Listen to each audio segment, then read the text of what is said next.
Voilà, mais voilà, c'est parti pour ce ZCL, ce mardi, jour de grève en France. C'est un peu chaud en ce moment. En Guadeloupe aussi, la mobilisation est importante. D'ailleurs, on va en parler tout à l'heure avec les interviews des syndicats d'éducation. Maxime Morel était sur place, la mobilisation générale, interview de différents syndicalistes, Favel, d'Ivoine, Maroudin, de Mouta. Tout ça, Olivier Félix était dans le rectorat signature de contrat, les contrats locaux d'engagement avec la rectrice. C'était hier, on en parlera aussi.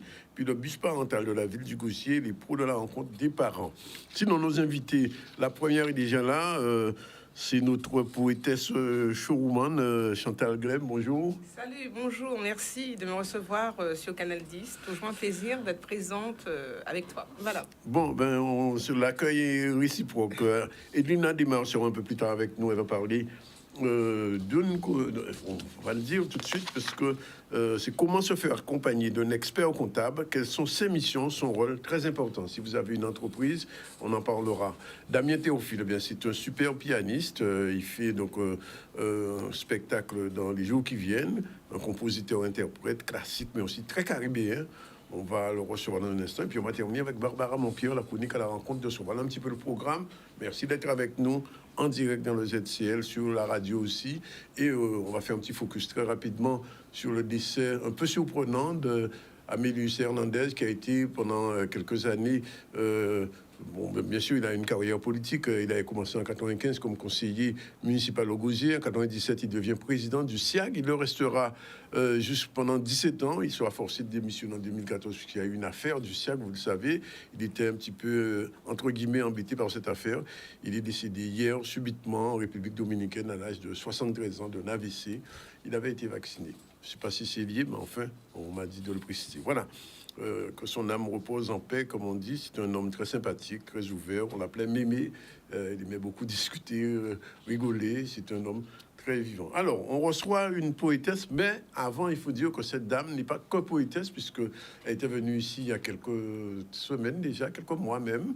Chantal Clem, elle a sorti un ouvrage qu'on connaît, moi, Lumina Sophie. Elle avait, à partir d'une histoire particulière de la Martinique des années 1870, après l'abolition de l'esclavage. Cette dame Lumina est très connue là-bas. C'est presque l'équivalent de Solitude pour la Guadeloupe. Et donc, elle avait écrit un roman à partir de la biographie de cette personnalité qui a marqué l'histoire de la Martinique, qui marque toujours l'histoire de la Martinique. Et attention, avec préface de Raphaël, notre ami Raphaël Confiance. Je ne sais pas s'il regarde en ce moment, si Kagadé, Raphaël, salut. Et donc, un roman plutôt biographique. Et puis, subitement, on apprend que cette dame aussi est poétesse. Et elle est venue en Guadeloupe dans le cadre d'une saison de la poésie. Ici, elle a fait déjà un show à Petit Canal pour lui à la maison, à la médiathèque. On verra un petit extrait tout à l'heure. Et elle va nous raconter un petit peu comment on passe de l'écriture romanesque à la poésie.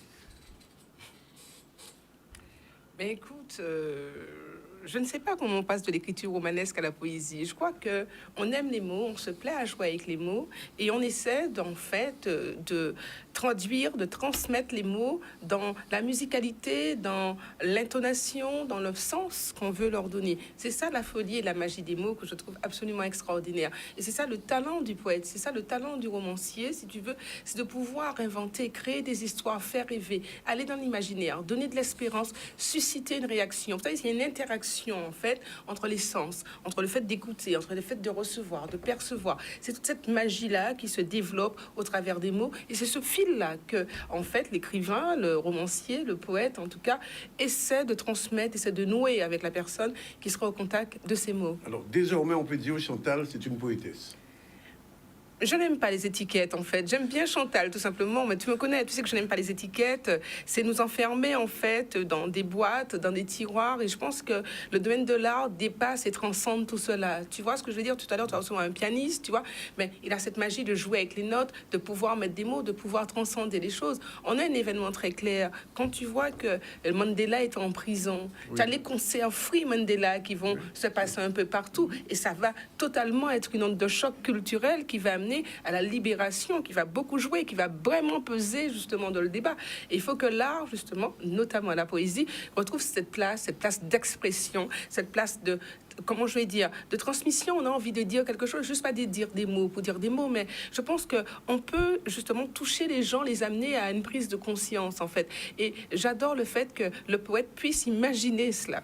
Oui, alors je dis ça pourquoi? Parce que quand on voit ton récital de poésie, il y a les mots, mais il y a aussi tout l'aspect physique, la personnalité. Et ça aussi, ça me rappelle, je le dis, enfin, c'est un ami martiniquais que j'ai qui se disait 10 heures de parole.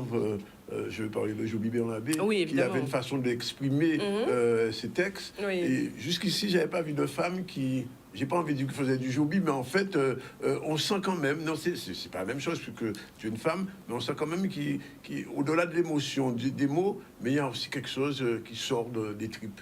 Oui, mais évidemment, tu sais, je pense que l'artiste est quelqu'un de sincère, fondamentalement. Tu vois, on ne peut pas toucher le cœur sans sincérité. On ne peut pas atteindre l'autre sans sincérité. On ne peut pas toucher l'autre sans sincérité. Les gens reconnaissent les gens qui leur parlent sincèrement. Donc, effectivement, là, à ce moment-là, la porte d'entrée, le contact se fait. L'artiste, c'est quelqu'un profondément doué de cette sensibilité-là. Il a envie d'aller et en fait d'effleurer le cœur de l'autre. C'est là toute la magie. J'ai envie de te dire toute la sensualité des choses qui se passent dans le bon sens. Mais voilà. Mais aussi, je pense aussi que dans notre culture effectivement afro-caribéenne, nous avons aussi cette façon de nous mouvoir. Nous avons cela dans notre sang. Nous avons ça dans notre veine. Et on ne peut pas en fait les lider ou bien faire comme si... C'est ce que les Américains appellent soul.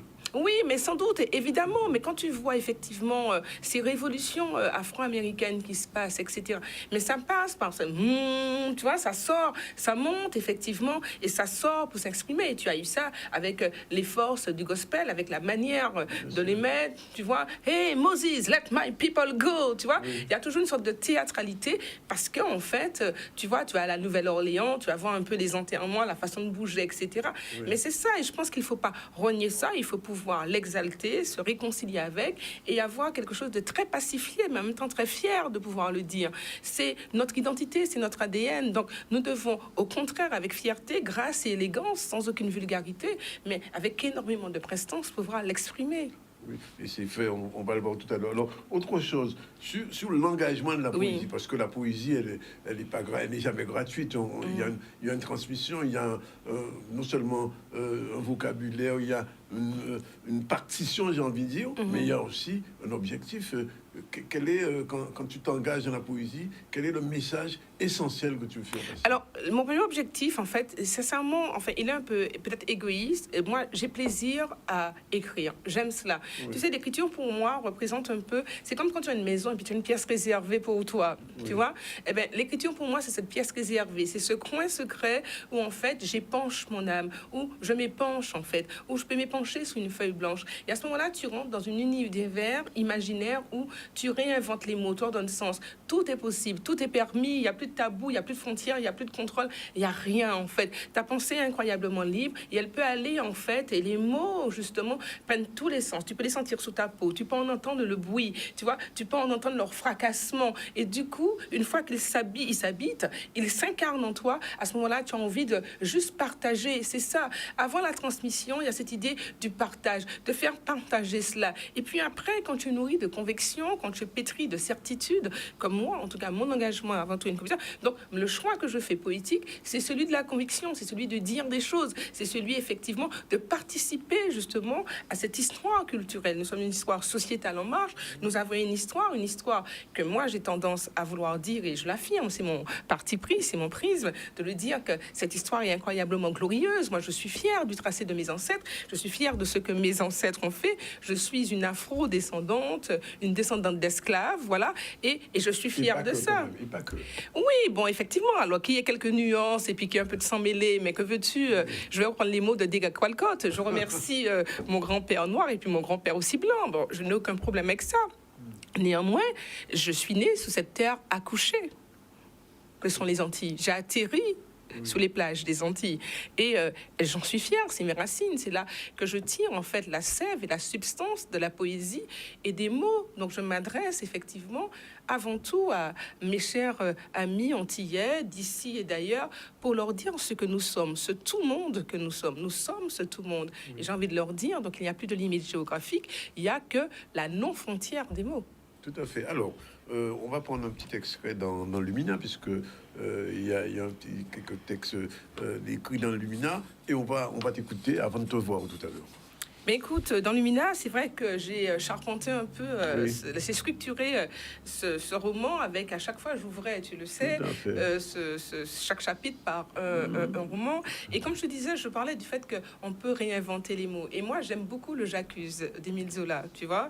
Oui. Et c'est un texte incroyablement fondateur, bon, ça, tu le sais. Et j'ai voulu un peu reprendre le J'accuse et le mettre, justement, à la lumière de l'histoire, tu vois, comme si Lumina Sophie, l'histoire de la Martinique, mais qui peut être aussi celle qui peut s'appliquer en Guadeloupe, qui peut s'appliquer à Haïti, voilà, qui c'est, voilà, justement, et c'est ça, le roman permet de dépasser le cadre des frontières, comme je te dis, et j'ai voulu un peu, mais je me suis autorisée, qu'Émile Zola ne se retourne pas dans sa tombe, mais je me suis autorisée à vouloir justement juste reprendre le J'accuse, mais reprendre le ton de Zola et le mettre dans la bouche de Lumina Sophie, qui va accuser effectivement la colonisation, ses effets pervers, en tout cas ses effets retors, et se dresser en tant que, non pas femme, mais en tant que conscience collective, en tant qu'histoire collective, pour dire, ben voilà, je suis capable de prendre mon destin en main, mon histoire en main, et moi je vais vous donner ma vraie version de l'histoire, d'où le titre J'accuse. Alors comme je ne vois pas bien, que nos téléspectateurs nous pardonnent, que je mette un peu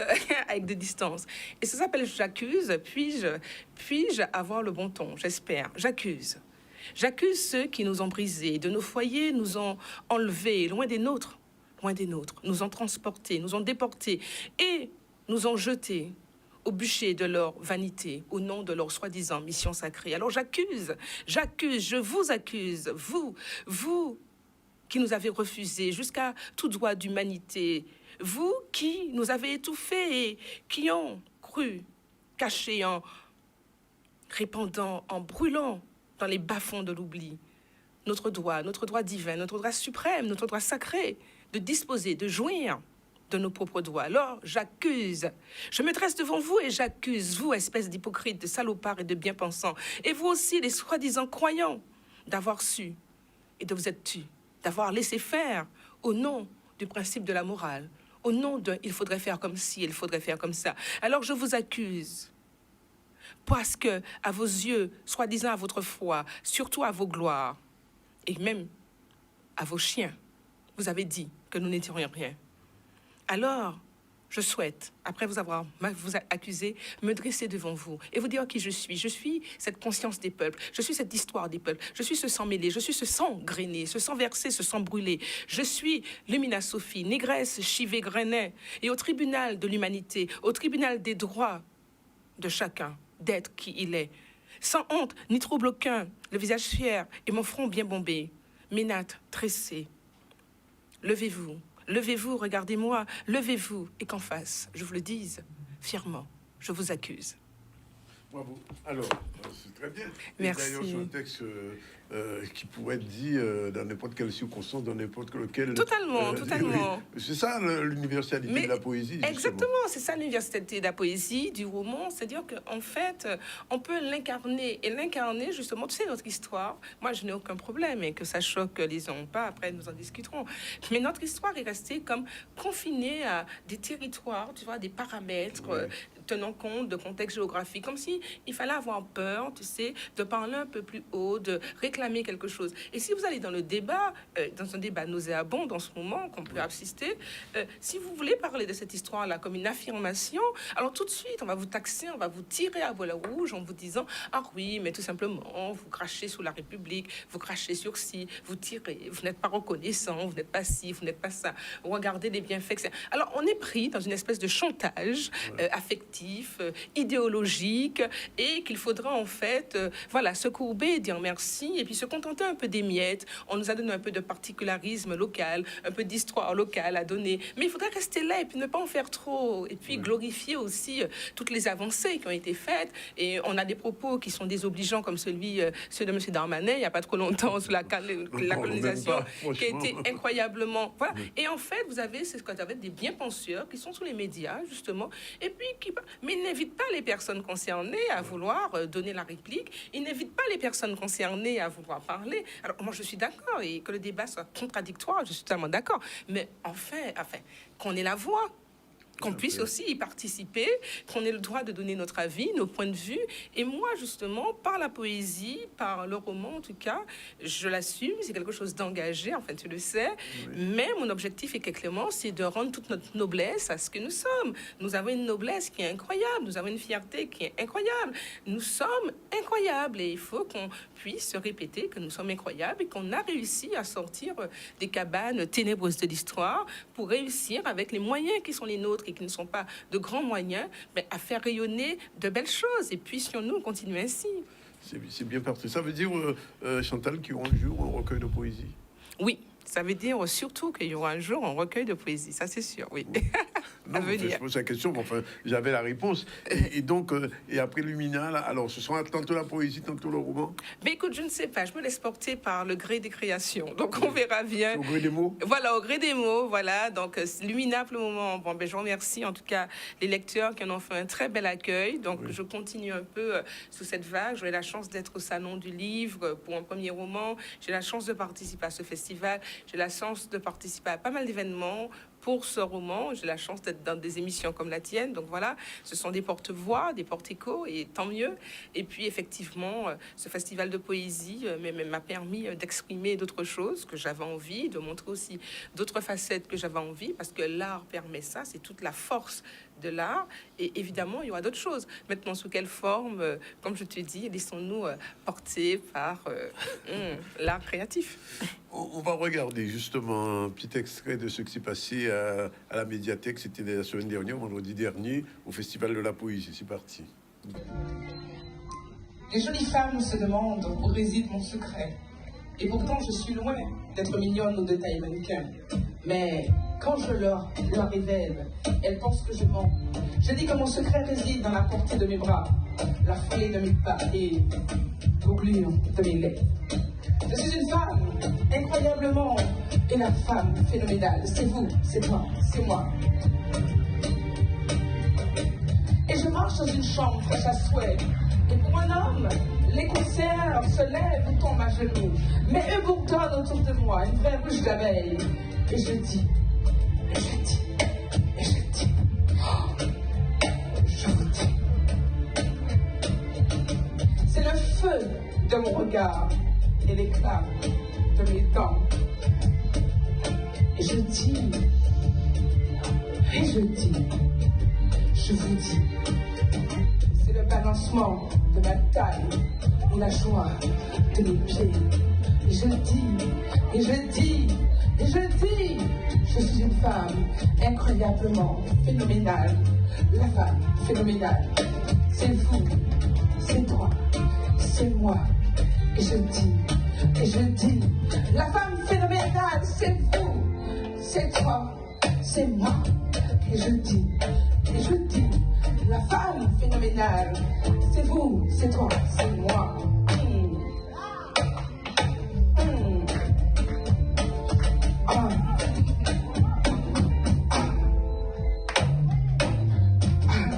Et même les hommes se demandent ce qu'ils voient en moi. Ils hésitent, mais n'arrivent pas à palper mon mystère intérieur. Quand je tente de l'éclaircir, ils disent toujours ne pas vouloir. Et je dis, et je dis, et je dis, c'est la cambrure de mon dos, le soleil de mon sourire. Je ne vous dis pas que c'est le tracé de mes seins, la grâce de mon style. Et je dis, la femme phénoménale, c'est toi, c'est vous, c'est moi. La femme phénoménale, c'est vous, c'est toi, c'est moi, la femme phénoménale. C'est vous, c'est toi, c'est moi, la femme phénoménale. C'est vous, c'est toi, c'est moi. Et je dis, et je dis, et je dis, et je dis, la femme phénoménale. Vous comprenez pourquoi, garçon? Ma tête ne s'abaisse pas. Je n'ai pas à crier ou à sauter, ou même à parler fort. Mais quand vous me voyez penser, cet aveu rempli de fierté, et je dis, c'est le claquement de mes talons, l'ondulation de mes cheveux, la paume de mes mains, la nécessité de mes soins.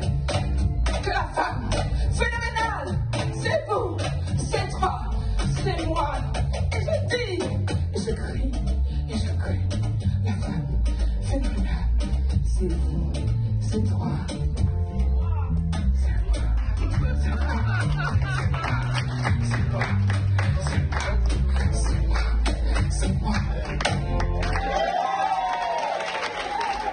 Je me dis qu'elle incarne son texte. Non, mais bon, il faut bien se rendre compte aussi que, bon, c'est vraiment déjà, le texte, c'est Maya Angelou. C'est la très, très grande, l'immense, enfin, géantissime Maya Angelou. Donc, j'étais très honorée, en tout cas, de pouvoir déclamer deux de ses textes. Effectivement, j'ai tenté, bon, en rendant hommage. C'est pas loin de la chanson, là. Hein. Comment? C'est pas très loin de la chanson. C'est pas très loin. J'ai eu de bons musiciens qui ont su. Ça a été totalement improvisé. Donc, j'ai eu de très, très bons musiciens. Il y a la rythmique, il y a le feeling, il y a la façon de le dire, le ton. Et puis, il y a la voix aussi. Mais écoute, bon, voilà, je vais rester silencieux. Je ne peux pas être jugée partie sur la prestation qui a été la mienne. En tout cas, c'est une belle prestation et Merci. elle a été applaudie et on a vu ce que c'est. Et donc, comme on dit, c'est à refaire. Oui, on va envisager ça différemment peut-être. C'est bien. En tout cas, merci d'être venu. C'est moi qui te remercie de m'avoir accueilli. Tout ça. Juste un petit mot de c'est la journée de la femme, journée internationale, alors un petit mot quand même. Journée internationale des femmes, comme je disais dans ce texte, c'est un texte vraiment que je dédie aux femmes. La femme phénoménale, c'est chacune d'entre nous.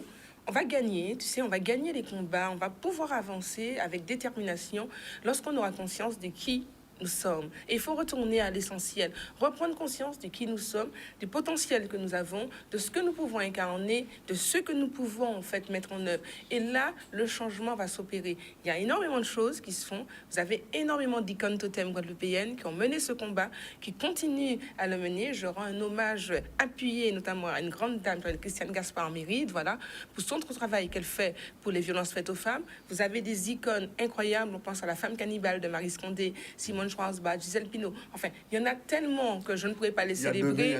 Il y a une pièce avec Gertie Archimède. Il y a Gertie Archimède, évidemment. La première avocate noire. Première avocate, première députée aussi, il faut le dire. Voilà. Donc, énormément d'icônes, énormément de femmes qui ont tracé ces chemins.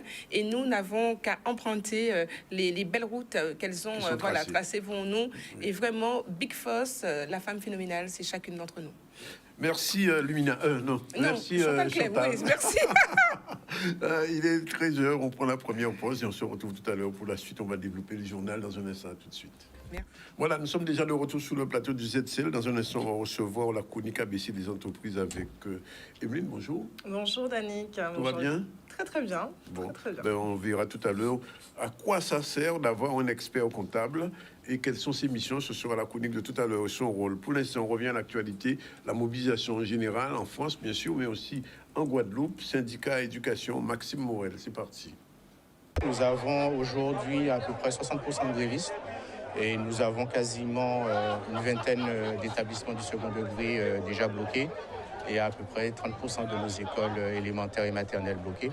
D'ailleurs, nous voyons bien que le gouvernement aux abois puisque nous assistons à un déploiement des gendarmes pour tenter effectivement de réouvrir les établissements, notamment sur le nord Grande-Terre.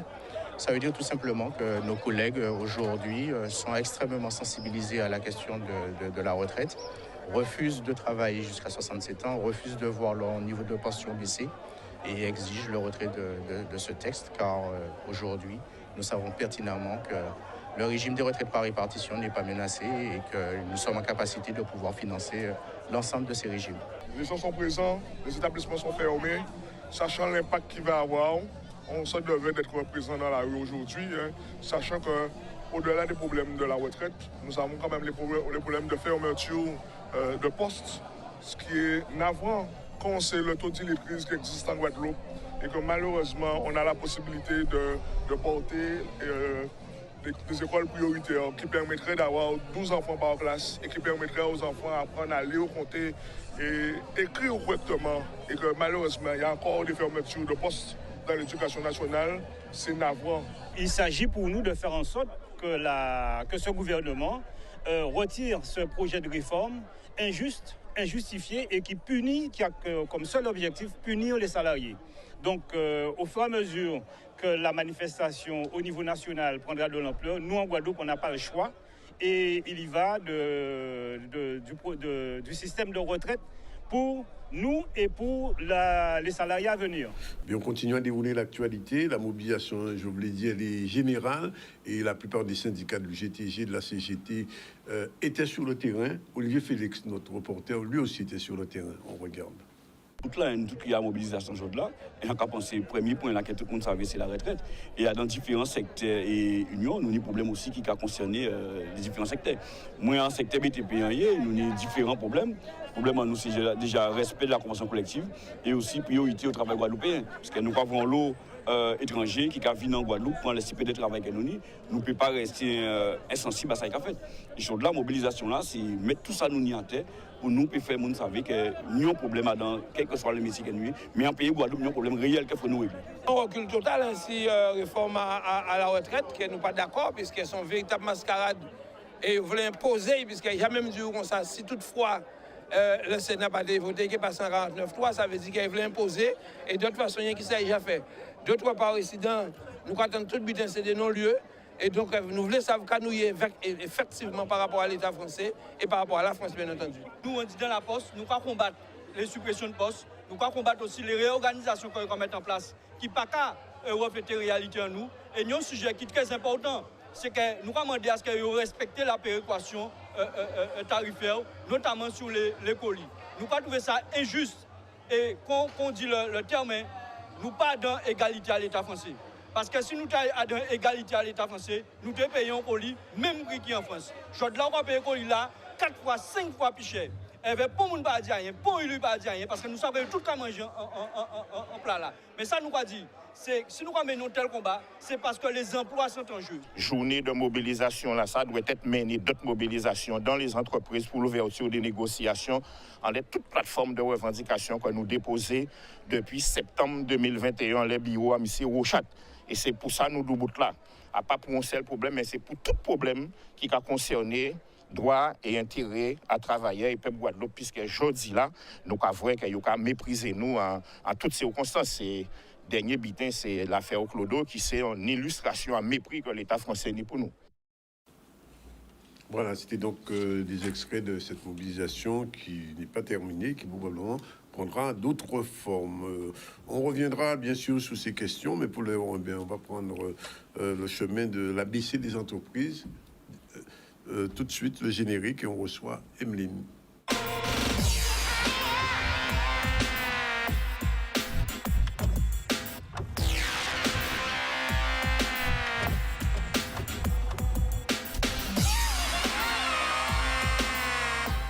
Bonjour Emeline, et bien évidemment, on va parler de l'accompagnement nécessaire pour les entreprises, de l'expert comptable, même s'il y a aujourd'hui l'intelligence artificielle, mais les chefs d'entreprise ont encore besoin, pour quelques décennies encore, j'espère, de l'expert comptable.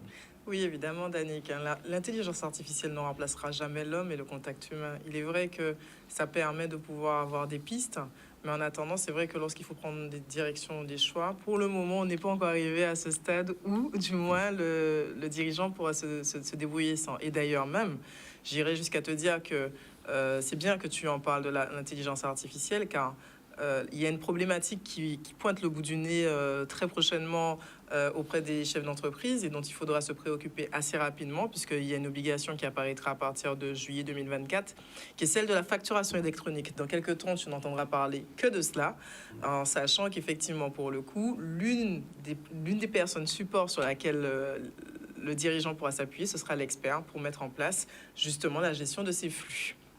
Alors, il y a un autre problème, enfin, qui n'est pas compris dans le compte, mais je pense, c'est que la monnaie aussi va disparaître, l'argent papier. C'est ça, tout à fait, mais en fait, tout passera directement par un flux numérique, comme je te dis. Hein. C'est aussi l'objectif de mettre en place la facturation électronique, c'est que tout soit transversal et que tout remonte directement au niveau des services des impôts. Mais pour ça, il te faut quelqu'un pour pouvoir t'aider à mettre cela en place. Hein. Ça ne va pas arriver comme ça. Donc, pour le moment, intelligence artificielle ou non, pas de crainte. L'expert est là pour ça. Alors, quelles sont les questions auxquelles le créateur d'entreprise doit être en mesure de répondre en amont de la création de son entreprise?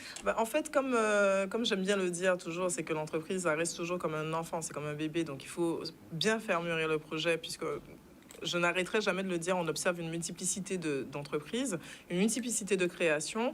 Et créer une société de prime abord n'est pas toujours forcément la meilleure solution. Il y a peut-être d'autres alternatives, notamment quand on crée et qu'on commence, peut-être effectivement s'essayer plus au travers d'une auto-entreprise plutôt que de partir sur une création de société. Désormais, effectivement, il y a d'autres solutions de création pour pouvoir alléger la fiscalité de l'entrepreneur individuel. Hein. Donc, on en avait déjà discuté, c'est le fait de pouvoir passer à l'impôt sur les sociétés plutôt que d'être dans une création de société. Donc, c'est vrai que rien ne sert de courir, il faut partir à point. Consulter l'expert comptable te permettra au début de t'interroger sur les caractéristiques du produit que tu souhaites vendre, du service que tu souhaites proposer, vérifier la viabilité du projet, s'assurer qu'effectivement ce sera correctement accueilli et effectivement quel sera le fonctionnement global de ton entreprise, mais aussi quel est le choix du statut qui correspond le mieux. Tout à fait, c'est une question qu'il faut se poser. Alors, une fois qu'on a défini ça, qu'on a défini tout ce cadre, on a dit, bon, ça y est, je me lance. J'ai même fait une étude de marché. Enfin bref, tout va bien. Quel est le rôle que va jouer l'expert comptable? Alors, l'expert est un véritable accompagnateur, notamment par rapport à sa maîtrise du droit en fiscalité, du droit des affaires, du droit social. Donc, c'est vrai que c'est un généraliste qui peut t'orienter sur les différents aspects de l'entreprise, mais également sur tout l'aspect accompagnement en comptabilité, en gestion. Et effectivement, ce sera aussi celui qui va pouvoir mieux comprendre la situation sociale du dirigeant. Donc, une fois qu'il a lancé sa structure, de savoir si effectivement le statut qu'il a choisi est en adéquation avec ce qu'il aurait dû choisir compte tenu de sa situation personnelle, de sa situation patrimoniale. Il peut également réaliser les formalités de création pour le dirigeant lors de la constitution, et puis notamment tout ce qu'on sait en termes de gestion des organismes, donc accompagner aussi sur des orientations concernant l'URSSAF, la Sécu et tout, la CGRR plutôt. Il faut savoir quand même que malheureusement, il ne peut pas se substituer au dirigeant. Parce que très souvent, il y a un amalgame qui est fait à ce niveau, que le dirigeant va devoir quand même effectuer des formalités, mais dans le cadre d'un accompagnement, ça reste celui qui pourra mieux l'orienter, le conseiller. Alors, est-ce que dans le cadre de recherche de financement, l'expert comptable a un rôle à jouer? Alors, très souvent, lorsqu'une entreprise se crée, il y a ce besoin, effectivement, en termes de trésorerie pour la partie liée aux acquisitions, que ce soit des immobilisations ou autres. Et dans le cadre de la recherche du financement, l'expert comptable reste toujours l'interlocuteur à privilégier. Pourquoi? Parce que c'est lui qui va aider l'entrepreneur à créer son business plan, à faire son prévisionnel d'activité, et que c'est aussi une source de fiabilité pour les partenaires financiers.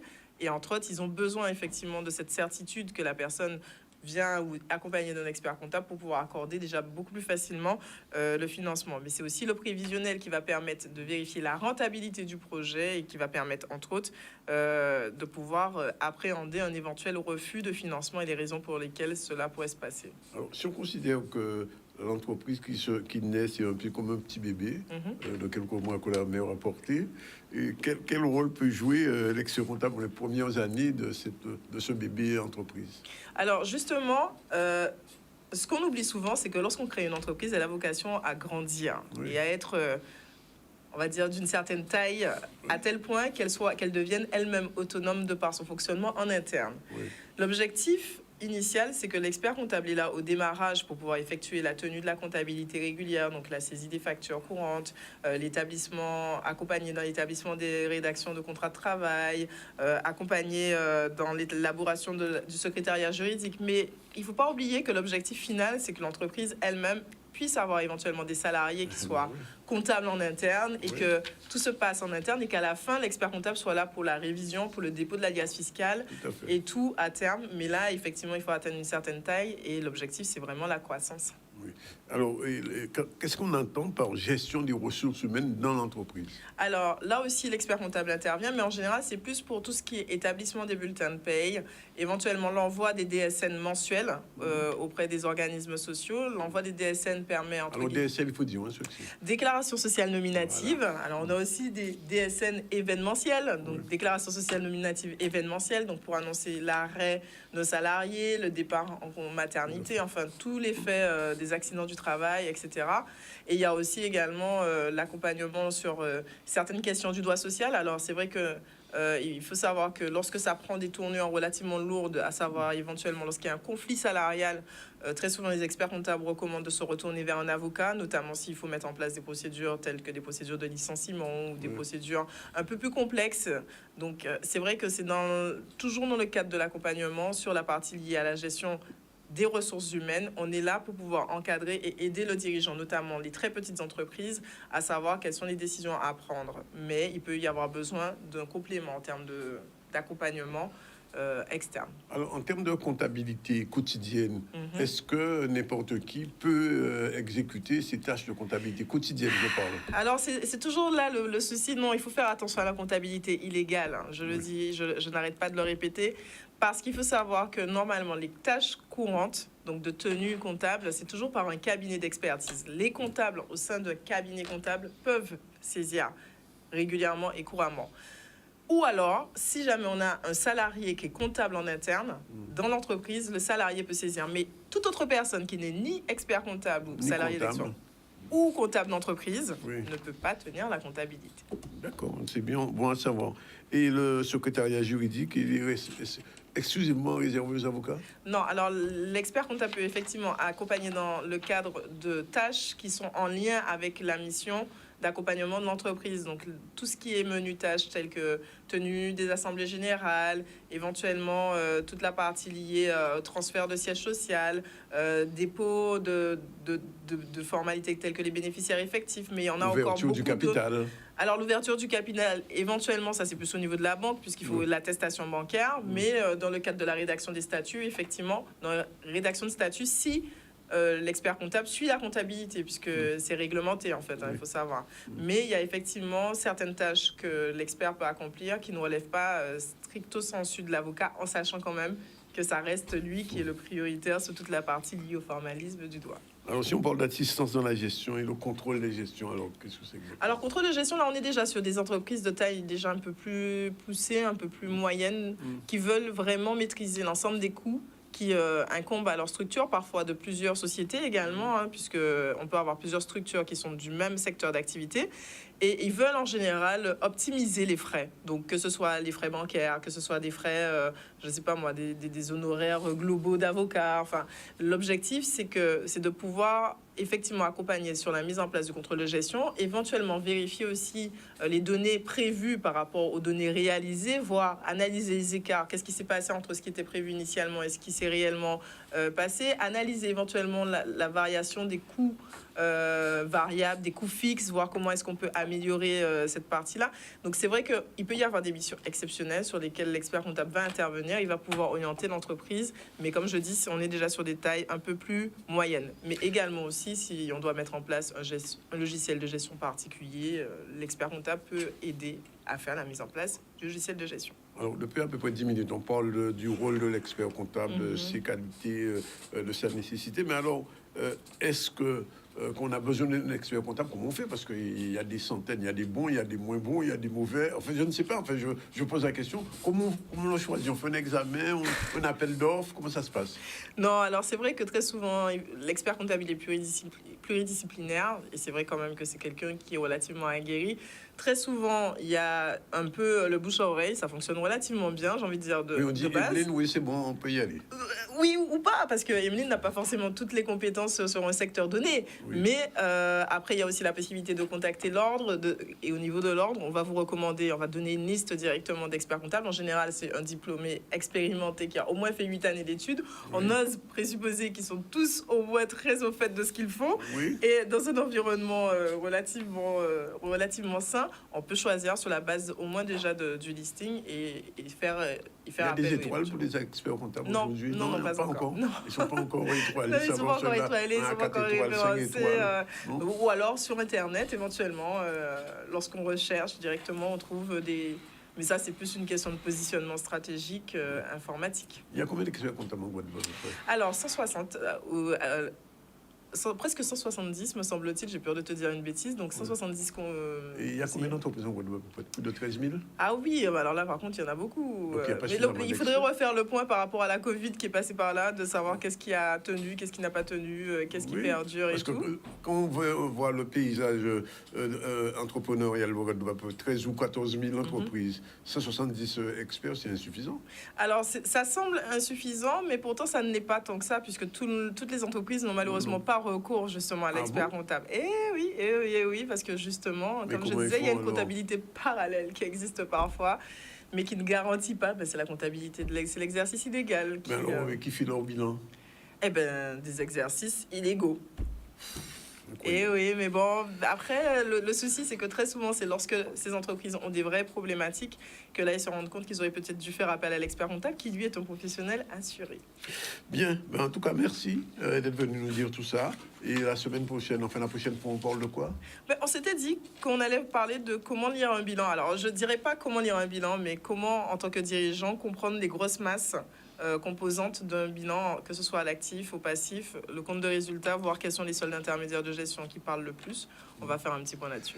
D'accord. Voilà. Je ne sais pas si on peut aller à Paris une dernière fois, le salon de l'agriculture avec... Oui, on peut. Après, mais tout de suite après la deuxième pause, on va retrouver dans un instant Damien Théophile, musicien expérimenté, pianiste, compositeur, interprète, et qui prépare un show à Sonis. Et puis on va terminer avec Barbara Montpierre qui est déjà là tout de suite. Voilà, c'est la dernière partie du ZCL News. On va recevoir dans un instant Barbara Montpierre. Bonjour. Bonjour Danick, bonjour à tous. Chronique à la rencontre de soi. Aujourd'hui, on doit se fier à la petite voix, c'est ça? C'est ça. Ah, c'est bien dit, la petite voix. On va s'écouter. Et on reçoit monsieur Damien Théophile, pianiste, qui va nous inviter le dimanche prochain à Sonis, un voyage musical caribéen. On va en parler tout à l'heure de sa formation, de sa musique. Avant, on fait un petit dernier tour au salon de l'agriculture, puisque Maurice Cessé y était. Le salon s'est fermé hier. Il a rencontré une dame, une Guadeloupéenne, qui a fait des produits guadeloupéens. Et donc, il va expliquer un petit peu comment cette dame guadeloupéenne a été présente au salon et pourquoi. On écoute. Robert, nous sommes toujours au salon de l'agriculture, évidemment avec l'ensemble des exposants venant des régions d'outre-mer. À ma compagnie, Mélina Bibrac, dont j'ai rencontré le père il y a quelques jours en Guadeloupe. Vous allez voir, en fait, c'est une famille qui produit, on va dire, ce sont des produits d'épicerie fine. C'est le colombo, c'est le pont roussi, et puis des poches macérées en fût qui restent pendant quelques années. Alors, Mélina Bibrac est la représentante ici de l'Hexagone. Alors, parlez-nous un peu de votre mission avec votre père qui se trouve à Petit-Mot en Guadeloupe. Alors, c'est-à-dire que le siège est en Guadeloupe, donc nous produisons en Guadeloupe. Et moi, mon rôle est de développer la marque en région hexagonale et de promouvoir les saveurs antillaises en hexagone et bien au-delà. Voilà. Rappelez-nous un peu la gamme de produits dont vous disposez aujourd'hui. Alors nous retrouvons deux gammes distinctes. Nous avons les produits alimentaires. Donc nous proposons des plats cuisinés en bocaux antillais, donc le colombo, le cochon roussi, le bœuf roussi, ainsi qu'une terrine de jambon de Noël au rhum vieux pour les apéros. Et nous avons la partie spiritueux. Donc nous avons des rhums aux fruits frais macérés et les rhums aux fruits frais affinés en fût de chêne. Voilà. Au niveau de la commercialisation, au niveau de la demande, par exemple des commandes, comment ça peut se passer? Je crois qu'on doit vous passer une commande en ligne. Tout à fait, nous avons un site de vente en ligne où vous pouvez passer commande. Donc c'est moi qui me chargerai de la commande. Et vous pouvez aussi nous retrouver chez un de nos partenaires qui a également un site de vente en ligne, Arawak Market. Alors, ces produits, alors parlons de la commande, ça peut intéresser beaucoup de personnes. J'ai du monde chez moi le week-end prochain, dans 4 jours, dans 5 jours. Je passe la commande, ça arrive rapidement. Comment ça se passe? Oui, donc nous avons les prestataires classiques qu'on connaît tous. Et donc la livraison se fait en 2 à 5 jours. Voilà, il fallait un petit focus sur cette personne. Alors, je me tourne vers Damien Théophile, c'est la première fois qu'il vient dans le ZCL. C'est un musicien, c'est un pianiste de très longue date, me disait-il tout à l'heure. Et le dimanche, il va avoir un voyage caribéen. Alors, première question d'abord, pourquoi récite-t-il le piano? Ah oui, effectivement. Mais récital parce que, en fait, je fais un récit, d'une part, oui. Qui est musical. Oui. Donc, en fait, l'idée m'est venue de retracer un peu l'histoire de la Caraïbe en quelques faits marquants et d'illustrer en musique. Et en fait, je me suis rendu compte pendant des années, en fait, quand je suis parti me former après mon bac ici en Guadeloupe, en France, en musique, j'étais dans un cadre classique qui était bien, mais il me manquait quelque chose. Moi, j'ai grandi en Guadeloupe. Bon, le classique, c'est bien, mais je sentais qu'il y avait quelque chose qui me manquait. Donc, j'ai compris, en fait, je me suis posé la question, mais pourquoi? Bon, j'aime le classique, mais j'aime le gros-ka aussi. J'aime le zouk, j'aime la soca, voilà. Donc, c'est cette identité qui s'est construite pendant mon adolescence. Au début, ça n'a pas été toujours simple par rapport à cette identité, puisque j'étais un peu trop black pour être blanc et trop blanc pour être black. Quand on est métis, on est... Donc je me suis cherché beaucoup pendant mon adolescence à savoir, mais bon, quelle était mon identité vraiment. Ce n'est que après que j'ai compris, et j'ai eu la chance de voyager beaucoup, et je me suis, et aussi de m'intéresser aussi à l'histoire de la Caraïbe. Et c'est en comprenant l'histoire de la Caraïbe que j'ai compris aussi l'histoire de la Guadeloupe. Et en comprenant l'histoire de la Guadeloupe aussi, du coup, j'ai compris quelle était mon identité. Et c'est pour ça que ce concert, ce récital au piano en solo, sera un voyage musical caribéen. Oui, voyage musical d'un Caribéen. Oui. Plus précisément. C'est ma vision des choses. Et justement, moi, j'évolue entre le classique et puis des musiques caribéennes jusqu'à la béguine et même le cas, en passant par des airs cubains et aussi en découvrant aussi des compositeurs dans le genre classique caribéen. D'accord. Compositeurs cubains, compositeurs haïtiens, République dominicaine. Dans le genre classique, évidemment, on connaît tous les compositeurs. On imagine bien que au niveau de la musique traditionnelle, ils sont tous présents, mais aussi dans le genre classique.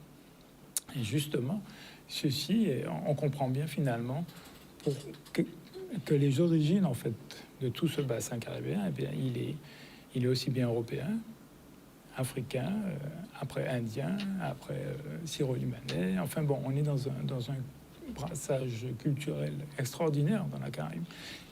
Donc c'est un petit peu ce voyage musical, oui. Eh bien, il retrace un petit peu cette diversité plurielle.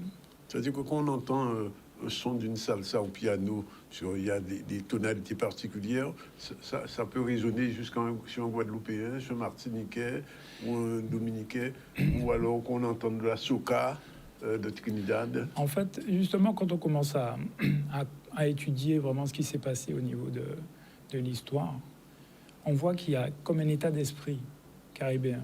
Oui. Moi, j'ai joué à Cuba avec des musiciens et on s'est entendu tout de suite. J'ai joué des boléros avec eux. On s'est entendu tout de suite. Oui. Je suis arrivé avec des béguines que j'avais écrites pour qu'ils puissent les lire. Oui. On est rentré en phase tout de suite. Oui. Et j'ai eu la chance de faire quelques concerts à Santiago de Cuba avec 2-3 musiciens que j'avais rencontrés dans la rue. Oui. Ça se fait comme ça, en toute simplicité. C'est des gens tellement simples, mais avec lesquels finalement on a une affinité d'emblée, puisque en fait on a tous la même histoire. On a quelque chose de commun en fait. Mais bien sûr. Et ce qui est commun, c'est cette histoire que nous avons. Oui. Et quand on commence à fouiller les choses, les rythmiques africaines, ce sont les mêmes que nous entendons. Comment ça s'est construit? Nous, alors chacun apporte sa spécificité après dans chaque île. Bon, en Guadeloupe, on a le cas, mais c'est la fusion de l'Afrique, un peu de l'Europe, un peu de plein de choses.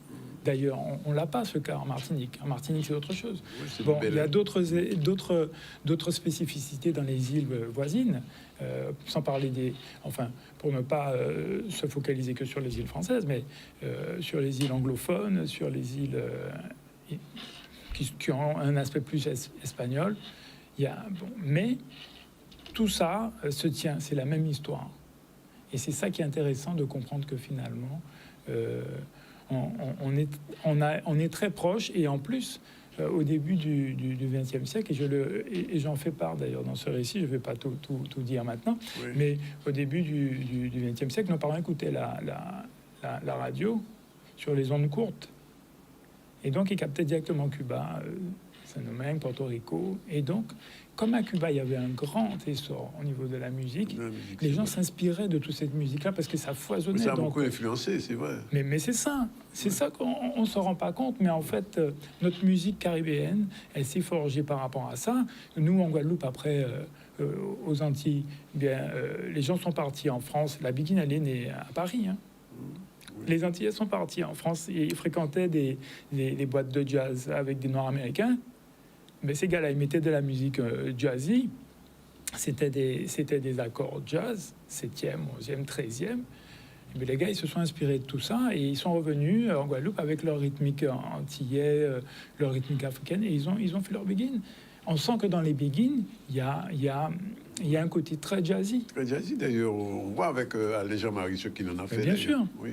Les accords, ce sont des accords de jazz. Alors après, d'une côté, on a la rythmique qui est plus, on va dire, africaine, et puis on a la romance parce qu'il y a un chant, il y a quelque chose qui en sort. Mais Damien, ça va être votre premier concert solo. Alors pourquoi avoir choisi le faire un concert solo? Mais parce qu'au bout d'un moment, j'ai participé à beaucoup d'événements à droite, à gauche. La dernière fois que je vous ai vu, c'était avec Dissonance. Hein. Ah oui, c'était il y a quelque temps. Un excellent souvenir avec Dissonance, effectivement, où on a fait... On est parti du classique, et Rudy Benjamin m'a proposé de partir du classique, et puis d'arriver à Dissonance. Donc voilà, en intégrant 2-3 airs cubains, et ensuite des begins, et en arrivant à Dissonance, c'était vraiment intéressant, justement pour montrer cette mixité, parce que Dissonance, c'est un groupe qui a une musique très, très développée, très, très mixte. Donc c'était très intéressant. On a vraiment bien fusionné dans ce sens. Et pourquoi un concert en solo? Parce que bon, au bout d'un moment, peut-être qu'il faut voler de ses propres ailes. Hein. Il faut y aller, il faut se lancer. C'est pas évident parce que c'est beaucoup de travail. Et puis il faut aussi comprendre. Je pense que il y a un message à donner. Donc tout ça se construit. Ça s'est construit sur des années et maintenant je me sens prêt pour ça. Une dernière chose, ce récital, ce sera uniquement du Damien Théophile ou bien il y aura d'autres compositions, d'autres personnes ou d'autres musiciens? Comment ça va s'organiser? Non, je suis en solo sur des airs qui seront des airs européens, des airs caribéens. Dans le genre classique et aussi traditionnel, des begins, des danses aussi afro-cubaines, et quelques-unes de mes compositions, parce que tout ça finalement finit par me donner des idées, et puis je compose un peu. Ce récital, c'est le début d'un tout? J'espère en tout cas. En tout cas, on vous souhaite bonne chance, et puis on invite les Guadeloupéens à être nombreux à ce voyage musical d'un Caribéen, musicien, qui en joue depuis l'âge de 7 ans, et qui est un expert, parce que pour l'avoir écouté, je peux vous assurer qu'on a de très bons pianistes en Guadeloupe. Il est dans le haut niveau des bons pianistes guadeloupéens, côté de Lesel, Belrose, enfin, etc. Des gens qui, avec cet instrument, ont mis notre musique à un niveau très élevé. Merci en tout cas d'être venu. Merci Danick. Merci beaucoup. Et bon concert. On va se tourner vers Barbara. Tout de suite, on met son générique et on part à la rencontre de soi et on va se fier à son intuition. À tout de suite.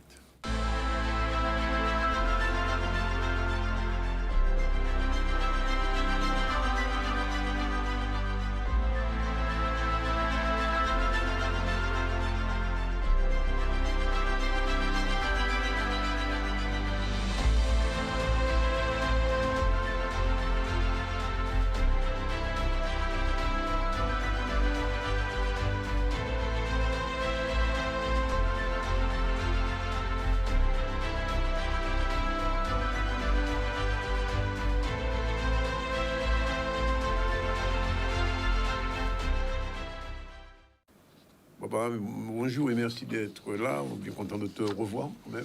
Bonjour, ça va pour la santé, ça va mieux? Ça va mieux. Merci beaucoup. Tant mieux. Alors, on va partir sur la rencontre de soi, mais se fier à son intuition, ce qu'on appelle quelquefois le sixième sens, c'est ça? Ah, exactement. La petite musique qu'on entend. La petite voix, le sixième sens, des personnes qui vont dire qu'elles ont des prémonitions aussi, puisque selon l'individu, ça peut être plus développé que d'autres. Mais en tout cas, ça existe, c'est là, et c'est une vraie puissance. Et d'ailleurs, Danick, ce que j'ai envie de te demander, est-ce que ça t'est arrivé de te dire, ah mince, j'aurais dû m'écouter, hein, j'aurais dû faire confiance à mon intuition? C'est toi à l'envers, moi, c'est arrivé. C'est-à-dire qu'un ami, un cousin qui venait d'acheter une voiture très rapidement, et qui me dit, bon, Danick, viens avec moi, je vais essayer la nouvelle voiture.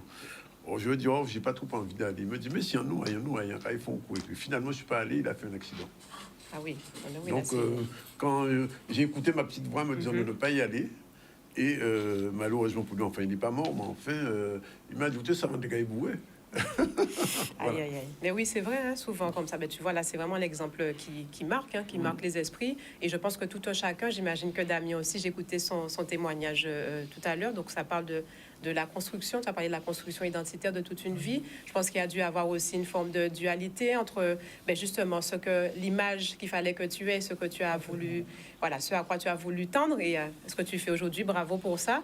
Et c'est vrai que tout un chacun, en fait, on est amené dans une forme de dualité de savoir, bon, je vais écouter. Est-ce que déjà je vais l'entendre, puisque ça dépend aussi de comment je suis, dans quel état je me sens.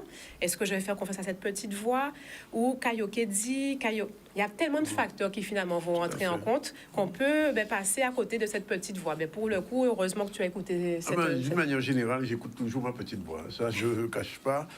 Ça me permet de me projeter un peu. Et j'ai eu à me rendre compte au fil des années que quand la petite voix me disait de faire ou de ne pas faire, quand j'écoutais, ça marchait. Ah. Donc, merci pour ce partage. Ah oui, non, mais ça fait partie de ma personnalité et je me dis même quelquefois c'est presque un petit don de pouvoir prévoir. Exactement. Oui.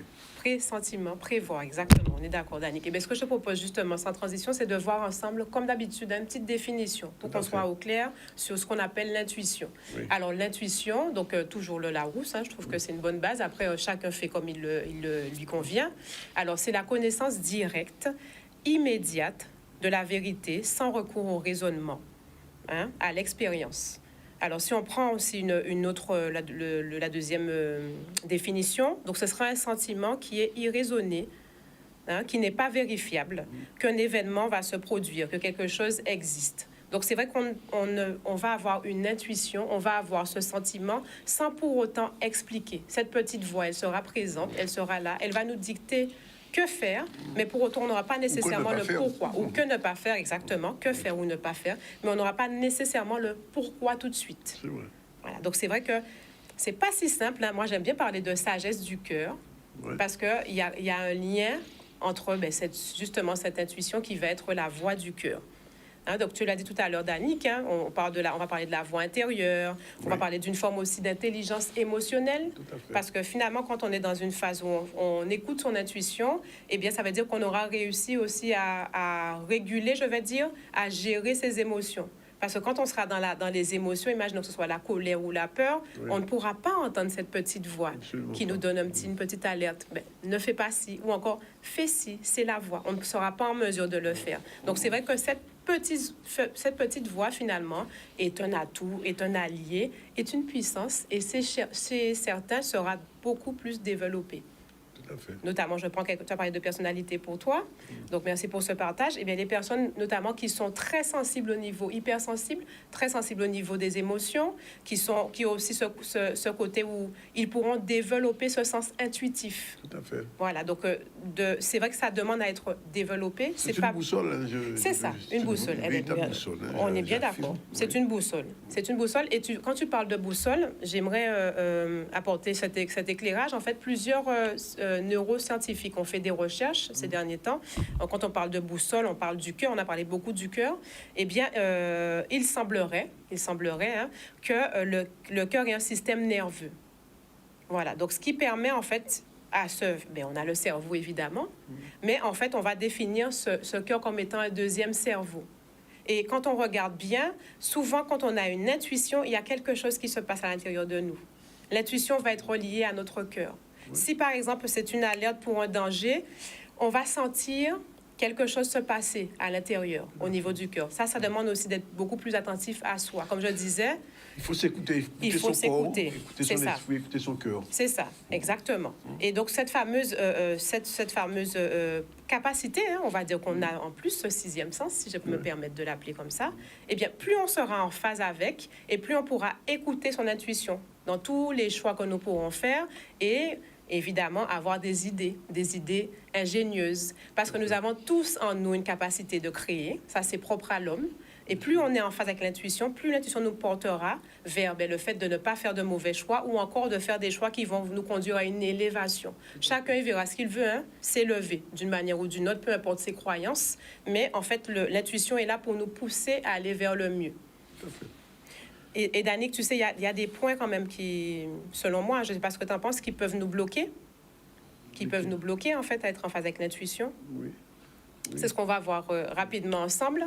Les facteurs qui vont nous empêcher, eh bien, ça va être les influences extérieures. Tout à l'heure, je disais, eh bien, par exemple, si on a été habitué dans notre éducation à ce que papa, maman, frère, sœur ou même dans l'environnement professionnel, à ce qu'on nous dicte quoi faire et que nous, par exemple, on a eu l'habitude de faire tout simplement, d'obéir ou d'acquiescer ou d'être d'accord. Donc, ça fait partir de l'enfance, même aussi à l'âge adulte. Eh bien, ça fait partie des facteurs extérieurs qui vont nous empêcher, finalement, de pouvoir écouter cette petite voix qui nous dira quelle direction prendre. C'est un exemple de premier facteur. Il y en a plein d'autres. Hein.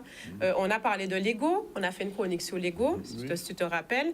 Notre ego, justement, qui est un genre d'écran, hein, c'est ce qui va nous masquer qui nous sommes réellement. Ce fameux écran qu'on aura mis, bien justement, par rapport à tout ce qu'on aura vécu. Donc, les difficultés, ce qu'on aura entendu, notre éducation, etc.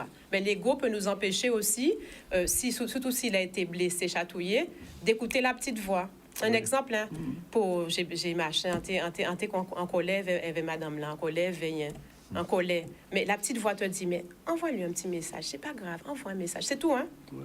Mais comme l'ego est déjà bien, il est bien présent, il est bien fort là, donc il y a cet ego-là qui va nous empêcher finalement d'écouter la petite voix, et bien il est bloquant. Il va nous empêcher de faire le pas vers la personne. Alors qu'en faisant ce petit pas, et bien ça règle le problème. Hein. Il n'y a plus d'histoire, c'est bon, c'est terminé. Donc on prend l'exemple de l'ego, nos peurs, quand on a peur. Quand on a peur, c'est bloquant. Donc si on a peur, même si la petite voix te dit « ça va aller », encore pire, tu as peur, la voix te dit « ça va aller », mais tu n'as pas de solution, tu n'as rien de factuel. En gros, c'est « ça va, vas-y ». Non mais alors là, vous voyez, c'est toute une gymnastique pour arriver à dépasser cette peur-là et se dire que la petite voix, finalement, elle a raison. Alors, notre agitation, le stress. Il suffit qu'on soit stressé, aigri, et puis nous sommes des êtres humains. Ça aussi, ça nous empêche. Si on n'arrive pas justement à réguler les émotions, c'est pour faire le lien sur les émotions refoulées. Tout ce qu'on va garder, toute l'amertume, par exemple, j'ai parlé du stress, l'amertume, ces ensembles de choses vont nous empêcher finalement d'être à l'écoute de nous-mêmes et de la petite voix. Et puis les sensations corporelles, ça aussi c'est quelque chose. Ce que je vais ressentir, t'es senti, hein? N'est-ce pas? Oui. Ça, j'ai pris un exemple comme ça pour marquer qu'en fait, eh bien, quand on est dans le senti là, on n'est pas forcément en accord avec cette voix sage qui est l'intuition, qui est la voix du cœur et de la sagesse. Oui. Alors, comment on peut faire la part des choses entre la voix du cœur et tout ça? Alors, la voix on va partir sur la voix du cœur. La voix du cœur, la sagesse du cœur même. Oui, c'est ça. Eh bien, la sagesse du cœur, ça va être, tu l'as dit, hein, la petite voix. Pourquoi on dit petite? C'est que c'est pas la voix qui va percer l'écran, comme on est à l'écran. Elle percera pas l'écran. C'est pas la voix qui sera la plus forte, qui va s'imposer. Donc, vous imaginez que je parle pour ce que je prends comme exemple du mental. Hein? Voilà. Donc, cette voix-là, eh bien, justement, elle va être toute douce et elle va nous emmener des émotions positives, va dégager même des hormones, hein, du bonheur, parce qu'elle va être accompagnée d'une assurance qu'on va y arriver. Cette petite voix, plus on est à l'écoute et plus on pourra se dire, on va l'entendre nous dire « ça ira ». Ne fais pas ou fais, mais de façon claire, avec peu de mots et de façon stable et calme. C'est ce qu'on va appeler la voix du cœur. L'autre, par contre, ce sera celle qui sera agitée, avec plein d'exemples, plein de raisonnements. C'est cette voix qui va essayer de tout faire pour nous embrouiller des fois aussi et nous empêcher d'écouter cette petite voix sage. Oui. Mais alors, comment faire pour se fier à cette sagesse du cœur? Alors, on va le voir en quelques points. Il y en a plein d'autres. Hein? Et puis, ceux aussi qui le souhaitent pour aller plus loin peuvent se faire accompagner. Donc, on va le voir en images. Quelques points. Première chose, c'est faire preuve d'amour envers soi-même. On n'arrête pas de le dire. Ça paraît basique, mais c'est la base. Plus je m'aime, plus je suis bienveillante avec moi-même, eh bien, plus je suis en phase et plus je vais pouvoir m'écouter. Plus je vais pouvoir m'écouter et je vais pouvoir cultiver donc la confiance et l'estime de moi. Ça, c'est la base. Plus j'ai confiance en mes capacités, en ce que je dis, en ce que je fais, plus je m'estime, eh bien, plus je serai en capacité de mettre des limites aux autres et pour le coup, de plus m'écouter. Alors, je parlais aussi souvent, et je le refais encore, de ce fameux silence pour arriver à faire aussi confiance à ses sens, prendre du temps pour lâcher prise, cultiver la méditation, le silence, la cohérence cardiaque, de façon à pouvoir lâcher prise et pouvoir plus écouter ma voix intérieure, cette fameuse voix du cœur. Enfin, il y en a plusieurs autres, hein, je vais essayer d'aller vite puisque je sais qu'on est pris aussi par le temps. Je peux? D'accord. Oui, oui. Alors, en fait, il va falloir aussi accepter de sortir de sa zone de confort. Quand on sort de la zone de confort, c'est quoi? C'est prendre quelques secondes pour prendre une décision. Oui. Parce que cette fameuse voix, elle est là. Donc, quand on a réussi à faire silence, on écoute sa voix. En quelques secondes, en 3 à 5 secondes, on peut prendre une décision et se faire confiance. Bien sûr, j'ai donné les préalables. Hein? Oui. Agir en adéquation avec ses valeurs personnelles. C'est-à-dire, si je fais un choix et si j'écoute ma petite voix, ce sera forcément en phase avec mon moi profond. Si je suis en décalage, eh bien, je ne vais pas prendre la décision. Ce n'est pas la peine. Donc, je diffère. Je vais dire, je vais réfléchir encore. Je vais prendre ce temps pour pouvoir réfléchir, savoir ce que je vais décider. Et puis, faire ce qui me tient à cœur, c'est indispensable. On parle du cœur, donc ce que je vais prendre comme décision doit me tenir aussi à cœur dans mes actions au quotidien. Faire ce que j'aime, ce qui me correspond. Ça demandera au préalable, comme je l'ai dit, hein, de prendre du temps pour s'aimer, prendre confiance, s'estimer, et ce sera beaucoup plus simple de faire ce qui est important pour moi. Et puis, j'ai le petit bonus, c'est la permission. C'est OK de ne pas forcément être tout le temps en phase avec son intuition, ça s'apprend, hein. Voilà, je pense que c'est l'apprentissage d'une vie. Eh bien, je peux tout à fait me permettre d'analyser les conséquences du choix A ou du choix B que je ferai de façon factuelle, de manière à pouvoir me décider si je ne suis pas encore totalement en phase avec mon intuition. Voilà, avec son réussi? Eh bien, avec ça, on doit, et je le pense sincèrement, qu'on arrive à être plus en phase avec son intuition et puis à s'y fier. Bien. Mais ma petite voix me dit que le ZCL est terminé. Il va être 14h. On va faire rapidement un rappel des invités qu'on a eu aujourd'hui. On a eu en début d'émission une poétesse, Chantal Clem, qui est aussi écrivaine. Elle a sorti un livre sur Lumina. Elle était invitée au Festival de la Poésie. Elle nous a fait un petit show en direct et on a apprécié. Ensuite, elle est l'auteur de Moi, Lumina Soufi.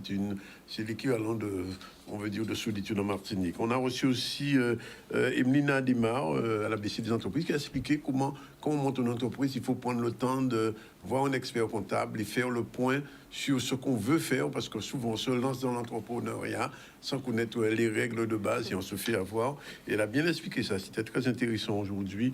Ça l'est toujours. Donc, Damien Théophile, mais pour son voyage musical du Caribéen qu'il est, ce sera le 10 mars à Sonnis. On sera là pour écouter ça. C'est en solo et au piano. Et c'est un pianiste, j'ai envie de dire Caribéen. Il a joué à Cuba, je ne savais même pas. Et il joue de la bonne musique. Moi, j'ai écouté. Avec Barbara, on a écouté la petite voix intérieure et c'est important. Et on pense que d'une manière générale, il faut prendre le temps. Et moi, j'ai beaucoup d'expérience à ce niveau-là où j'écoute d'abord ma petite voix avant de prendre une décision.